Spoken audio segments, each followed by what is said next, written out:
বিসমিল্লাহির রহমানির রহিম। আসসালামু আলাইকুম ওয়া রাহমাতুল্লাহ। সম্মানিত দর্শক শ্রোতা ভাই এবং বোনেরা, আজকে আমি আপনাদের খেদমতে পবিত্র কোরআনের পঞ্চম সূরা আল মায়েদার 120 আয়াতের সংক্ষিপ্ত সার তুলে ধরার চেষ্টা করব ইনশাআল্লাহ। নাজিলের ধারাবাহিকতায় এই সূরাটি 112তম সূরা। এর আগের সূরার নাম ছিল সূরা ফাত, আর পরের সূরা হলো সূরা তাওবা। কিন্তু এখানে কোরআন মজিদের বিন্যাস অনুযায়ী এটাকে পঞ্চম সূরা হিসাবে বিন্যাস করা হয়েছে। এটা 10ম হিজরিতে নাজিল হয় এবং এটা মাদানী সূরা। নামের রহস্যটা সম্পর্কে একটু বলি আপনাদেরকে। মাইদা শব্দের অর্থ খাবার। ঈসা আলাইহিস সালামের সাহাবীরা তার কাছে আসমানি খাবার চেয়েছিল। এই সূরার 112 এবং 13 নম্বর আয়াতে সেই আলোচনায় জায়গা পেয়েছে। সেখান থেকেই এই সূরার নামকরণ করা হয়েছে মায়েদা। মেজর প্রধান বিষয়টাকে 3 ভাগে ভাগ করা হয়েছে: চুক্তি ও ওয়াদা পূরণ করা আর হারাম খাবারের তালিকা উল্লেখ করা। 2 নম্বরে শরিয়া আইনের বিস্তারিত আলোচনা, হাবিল ও কাবিলের ঘটনা। হাবিল এবং কাবিল হযরত আদম আলাইহিস সালামের সন্তান। এরপর 3 নম্বর থিমে আলোচনা হয়েছে ঐক্যবদ্ধ থাকার গুরুত্ব, সবর এবং প্রতিদান। এরপরে আসুন আমরা শানে নজুলটা একটু দেখি। সূরা আল ইমরান ও নিসার তুলনায় সূরা মাইদা নাজিল হওয়ার প্রেক্ষাপট অনেকটাই ভিন্ন।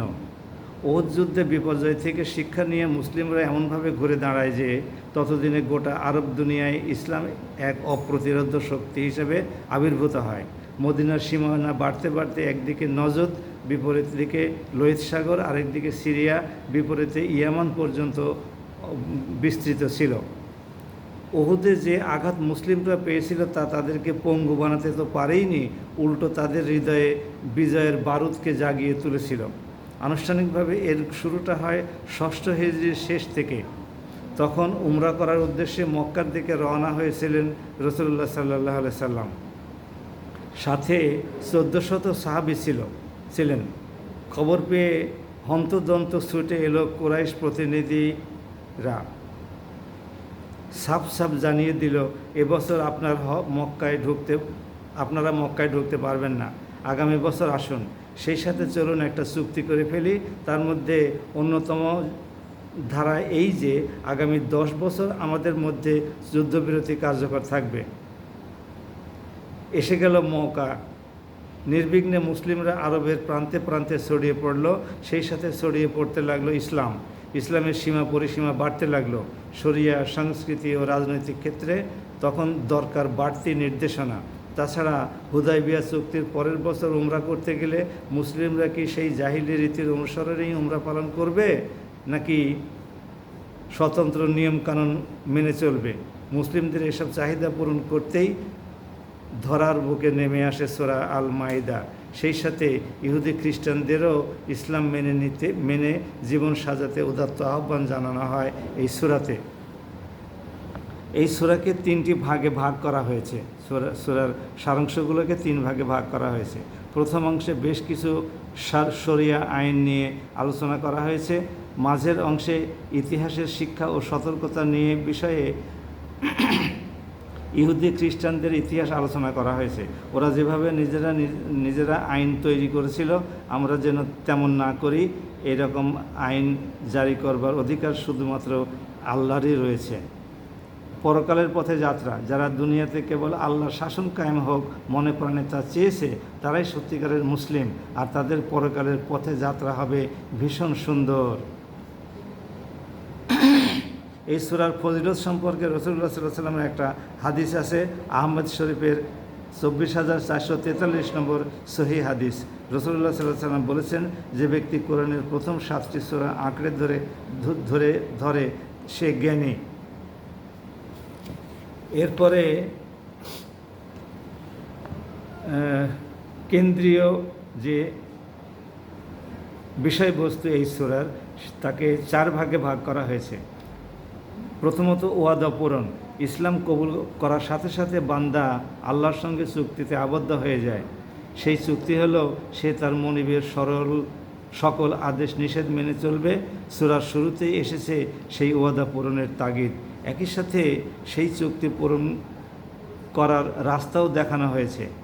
2. ন্যায় বিচার। একটি আদর্শ সমাজের ভিত্তি হবে ন্যায় বিচার।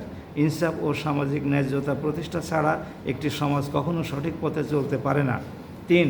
আহলে কিতাবদের কর্মকাণ্ড পর্যালোচনা। ইহুদি খ্রিস্টানরা কখনোই আল্লাহর ওয়াদার উপরে আস্থা রাখতে পারেনি, তাই সবসময় তারা আল্লাহর সঙ্গে করা চুক্তি ভেঙে ফেলেছে, ফলে লাঞ্ছনা কখনো তাদের পিছু ছাড়েনি। আরও একটি করণীয় ও বর্জনীয়।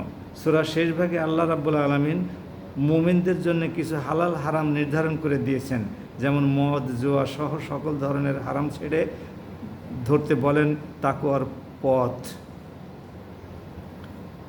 এরপরে আসুন আমরা সূরার প্রথম থেকে শুরু করে 120 নম্বর আয়াত পর্যন্ত মোটামুটি ওভারভিউ আলোচনা করি। 10টা ওভারভিউ আপনাদেরকে আমি পেশ করার চেষ্টা করছি। 1 থেকে 16 নম্বর আয়াতে আল্লাহর সঙ্গে মুমিনদের চুক্তিসমূহ যথাযথভাবে পালনের উপরে গুরুত্ব আরোপ করা হয়েছে এবং চুক্তি ভঙ্গ করে ইহুদি খ্রিস্টানরা ভীষণ অন্যায় যে করেছে এটাও উল্লেখ করা হয়েছে। 17 থেকে 31 আয়াতে আহলে কিতাবদের ভ্রান্তি ও চরম বেয়াদবি তুলে ধরা হয়েছে। এছাড়া আরও তুলে ধরা হয়েছে আদম আলাইহিস সালামের 2 ছেলে হাবিল এবং কাবিলের ঘটনা। 32 থেকে 40 আয়াতে হত্যা ও অরাজকতা সৃষ্টি করাকে নিষেধ করা হয়েছে। চুরির শাস্তি হাত কাটা আর জাহান্নাম থেকে বাঁচতে পারাই প্রকৃত সফলতা। 41 থেকে 47 আয়াতে আসমানি কিতাবে ইহুদি খ্রিস্টানদের বিকৃতি সম্পর্কে বলা হয়েছে। যারা ওহির বিধান অনুযায়ী বিচার করে না তারা কাফির, জালিম ও ফাসিক হিসাবে ঘোষণা করা হয়েছে। 48 থেকে 63 আয়াতে তাওরাত, ইনজিলের অবিকৃত অংশকে কোরআন সত্যায়ন করেছে বলে ঘোষণা করা হয়েছে। আর বিধর্মী ও অবাধ্যদের কাউকে বন্ধু বানানো যাবে না এই মর্মে নিষেধ করা হয়েছে মুসলমানদেরকে।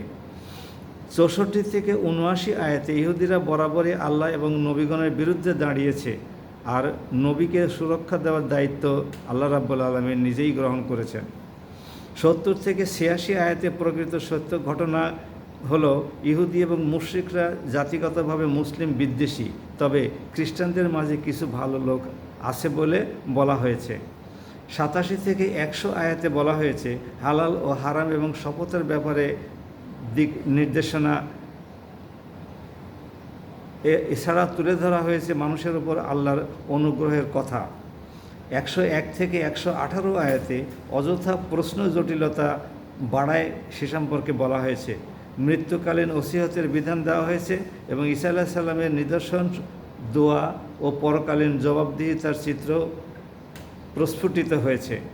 সবশেষে 119 থেকে 120 আয়াতে ঈমানের দাবিতে সত্যবাদীরা কিয়ামতের দিন ভীষণ উপকৃত হবে বলে আশা ব্যক্ত করা হয়েছে। আল্লাহ রাব্বুল আলামিনের ক্ষমতার আলোচনার মধ্য দিয়ে সূরাটির পরিসমাপ্তি ঘটানো হয়েছে। এরপরে আমরা এই সূরার প্রতিফলন বা তাদাব্বুর, ইংলিশে বলে রিফ্লেকশনস, এই সূরার 3 নম্বর আয়াতে আল্লাহ আমাদের সামনে হালাল ও হারাম খাবারের বিস্তারিত তালিকা তুলে ধরেছেন। অতঃপর তালিকার একেবারে শেষে গিয়ে বলেছেন কেবল তাকেই ভয় করে চলতে। এখান থেকে আমরা পরিষ্কার বুঝতে পারি হালাল হারাম বাছ বিচার করে চলতে হবে। রাসূলুল্লাহ সাল্লাল্লাহু আলাইহি ওয়াসাল্লাম বলেছেন, ওই দেহ জান্নাতে যাবে না যা হারাম খাবার দিয়ে পুষ্ট, জাহান্নামই এর উপযোগী স্থান। অর্থাৎ খাবার যদি হারাম হয় তবে সব আমল অর্থহীন হয়ে যাবে। এমন হৃদয় কখনো ইবাদতের স্বাদ পাবে না, দোয়াও কবুল হবে না এবং জান্নাতেও যাওয়া যাবে না। মুসলিম শরীফের 1015, তিরমিজি শরীফের 2989 এবং মিশকাত শরীফের 2772 নম্বর হাদিস দ্রষ্টব্য। 2 নম্বর পয়েন্ট, ওয়াদা ও চুক্তি অত্যন্ত পবিত্র দুটো শব্দ, ভীষণ ওজনদার। ইসলাম এই দুটো জিনিসকে সীমাহীন গুরুত্বের চোখে দেখে। যে কোনো রকমের চুক্তি বা ওয়াদা হোক, সেটা আল্লাহর সাথে, অপরের সাথে কিংবা সমাজের সাথে তা পূরণ করা জরুরি। কিন্তু দুঃখের কথা হলো আজকাল আমরা যেন প্রমিস ব্যাপারটাকে খুব হেঁয়ালি বানিয়ে ফেলেছি, মানে প্রতিশ্রুতি বা ওয়াদা। সবচেয়ে বড় তামাশা এটাই যে মানুষ এখন ওয়াদা করে কেবল তা ভেঙে ফেলার জন্যই, অথচ ওয়াদার পবিত্রতা রক্ষা করা প্রতিটি মুসলমানের ইমানের দায়িত্ব। তাই দিনী চুক্তি ও সামাজিক চুক্তি মেনে চলা আবশ্যক। সম্মানিত দর্শক শ্রোতা ভাই এবং বোনেরা, আমি এই 10 মিনিটের মধ্যে আপনাদের খেদমতে সূরা আল মায়েদার 120টি আয়াতের সংক্ষিপ্ত সার তুলে ধরলাম বিভিন্ন দৃষ্টিভঙ্গি থেকে। আপনারা উপকৃত হলে আমার এই যে সময়টা দেওয়া সার্থক হবে এবং আল্লাহ রাব্বুল আলামিন এটাকে আমাদের ক্ষমা করার উসিলা হিসেবে গ্রহণ করতে পারেন। দয়া করে আপনারা এই ভিডিওটি সাবস্ক্রাইব করুন, আমার চ্যানেলটি সাবস্ক্রাইব করুন এবং ভিডিওটি শেয়ার করে দিন, যাতে করে আপনার ফ্রেন্ড লিস্টে যারা আছেন তারাও আল্লাহর কালাম সম্পর্কে জানতে পারেন। সবাই ভালো থাকুন। সবাইকে পবিত্র জুমার দিনের শুভেচ্ছা জানিয়ে এখানে শেষ করছি। আসসালামু আলাইকুম ওয়া রাহমাতুল্লাহ।